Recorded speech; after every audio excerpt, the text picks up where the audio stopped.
நம்ம அக்கா தங்கச்சிகளுக்கெல்லாம் ஒண்ணு சொல்லுதேன் கேளுங்க. கல்யாணம் முடிச்சு புருஷ வீட்டுக்கு போவேல, புருஷ வீட்டுல மாமியார் சரியில்லை, மாமன் சரியில்லை, புருஷன் சரியில்லை, அந்த கொடுமை இந்த கொடுமை வரதட்சணை கொடுமைன்னு தப்பான முடிவு எடுக்காதீங்க.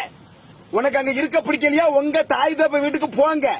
அப்படியே முடியல இந்த புருஷன் கூட தான் நம்ம வாழ நினைச்சேன்னா வீட்டுல அம்மிக்கல் இருக்கும், அம்மிக்கல் இருக்காதோ கிரைண்டர் கல் இருக்கும்.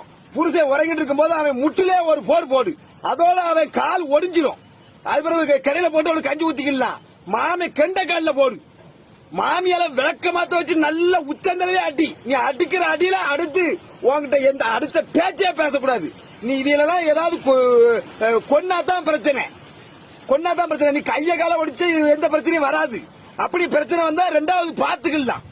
அதுக்காக தப்பான முடிவு தற்கொலை பண்ணாதீங்க. நிறைய வீடியோ செய்தியில இந்த இதெல்லாம் பார்க்கும்போது ரொம்ப மனசுக்கு வேதையா இருக்கு.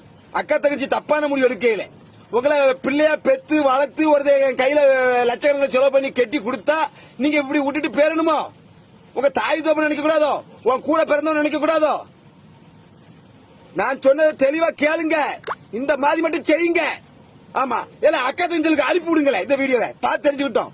பயப்படாத, நீ பூமியில சாதிக்க பிறந்தவா, சாதிச்சுட்டு தான் போனோம். தப்பான முடிவு மட்டும் எடுக்கப்படாது. நான் சொல்லிவிட்டேன், கேட்டுக்க.